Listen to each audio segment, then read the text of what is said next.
this game preview for the Washington at Pittsburgh game, April 9th, 2022. So yeah, I'm just going to preview the game, tell you my thoughts on this game, how it's going to go down, all of that. Possibly a game prediction, I don't know, it's interesting. I don't necessarily like doing that because I'm usually wrong, but let's just hop right into it. So, in the season series against Washington, the Penguins are 1-2. They won the first one in November handily, 6-1. We beat them in December, 4-2, but then we lost to them in overtime, which I remember that game. That was a rough game on February 1st. So that was that. And so we kind of need to win this to salvage some pride against Washington.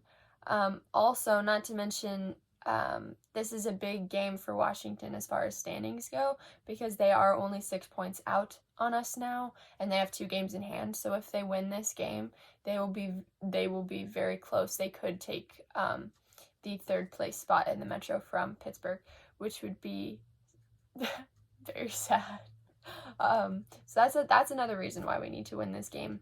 Both teams, let's start with Washington. Their record in the past 5 games has been 3-2, which is pretty good, although 2 of their wins were against Buffalo and New Jersey. Not that Buffalo and New Jersey aren't good teams, but they're young teams, and they haven't been doing well this season, super well, you know.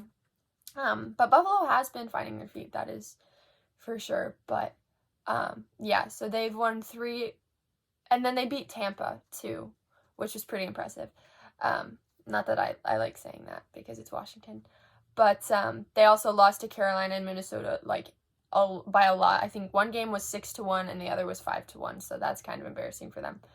But as far as players to watch in this game, obviously Ovechkin, he's always dangerous. Tom Wilson is another one that I have because every time they play Pittsburgh, they hate Pittsburgh. And so every time they play Pittsburgh, Wilson's just out there doing all of his stupid crap. And so we really need to keep an eye on him. And then Connor Sherry, because Connor Sherry always scores on Pittsburgh. Not always, but very often he will score on Pittsburgh. So just keep an eye on him. And I think he's probably going to score a goal or at least get on the score sheet tonight. So yeah, that'll be interesting to see as well. As far as Pittsburgh, we're 1-4-0 in the last 5, with 2 losses to New York, 2 losses to Colorado, and 1 overtime win against Minnesota. That is a sad record for the past 5 games. I can't imagine what it's like to be like a fan of a team that's really bad, because I'm like just really sad at this point, and like I admire fans of teams that aren't good, because I kind of feel like giving up at this point, which is terrible. I gotta stay true to my team, but it's not that bad. We're a hot cold team sometimes, and so we'll come back. I think we can win this game if we do a few things, but I think we need Raquel and Friedman to step up in this game. Friedman, because the game is always physical against Washington. There's no question about it, and Friedman is our most gritty, grindy, get the mad player that we have, and that I feel like since I've started watching hockey, he's like the most get under their skin type of player. I mean, obviously there was Ryan Reeves there too, so I guess not the only one, but yeah, so I think Friedman needs to step up, and I would love for Raquel to step up and get a couple more goals with the team tonight, like get him a hat trick. That would be awesome. No, but I think Raquel's been looking good with Gino, as long as Sid and Marino and Zahorna are back, and Gino's down on that line with Raquel. Otherwise, it's Carter, Raquel, and I guess they had Rodriguez on that line. I would like to see Kapanen on that line because he has really good chemistry with Carter, if that has to happen. But also, who knows? Maybe Sid will be back, and we'll be back to having Carter on that 3rd line, which would be great. He does not play the wing very well, and that line that we've been running with him and Malkin and Raquel, it just kind of frustrates me a little bit because Carter does not play as nearly as good of a wing as he does center. So I really need to see Carter back on the center, and he was last game, but it was weird situations. Anyways, so our keys to win this game: for me, play tight defense. Don't give them any space. They have really good passing. They have Ovechkin, who can score 87% of the time if you give him enough space. So play tight defense. Lock down on defense, and then just let the forwards do their thing. And I think our defense has what it takes to beat Washington's offense. I think we do. They just need to step up and do it. The next key that I think we need to win is to take the body. Get gritty. Don't pull punches. Like, body the guys, because they don't pull their punches. We need to not be afraid to lay down the body. Especially the bigger guys, you know? Like, our defensemen, and, like, if Zahorna's back, Zahorna and Carter, and, like, I've seen even, like, Kapanen lay hits, which is really funny because he's kind of a small guy comparatively. And then Erod, he's a little spitfire. He will get in there and get under guys' skin, which is also good. Not as much as Friedman, though.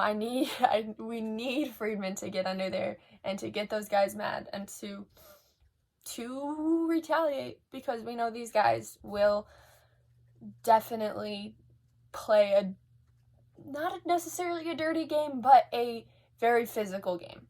And then the last key to win that I have is the young guns need to step up.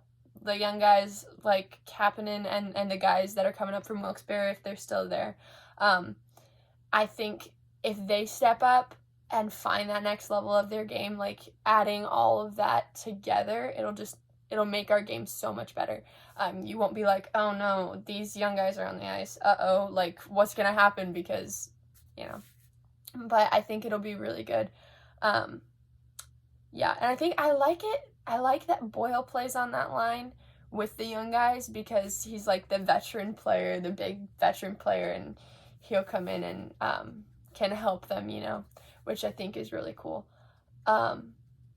Also, I just want to mention that Angelo hit from the last game was not dirty. He should not have been penalized for it. Mott needed to have his head up.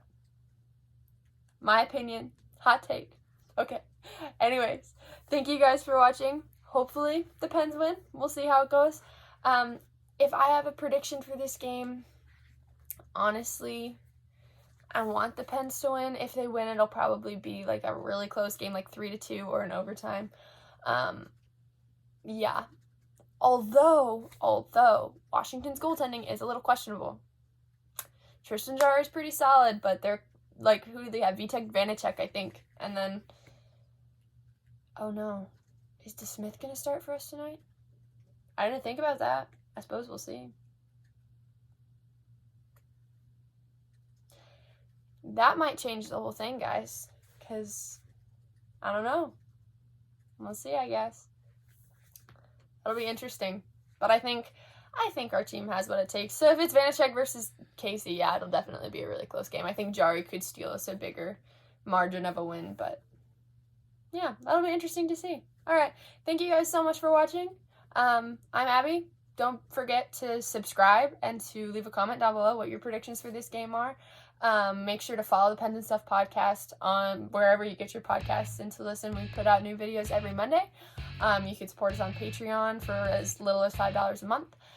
If you want to follow us on Twitter and Instagram, those links will be in the description. And yeah, thank you so much for watching, and check back here tomorrow for our preview of the Penguins versus Predators game. Bye!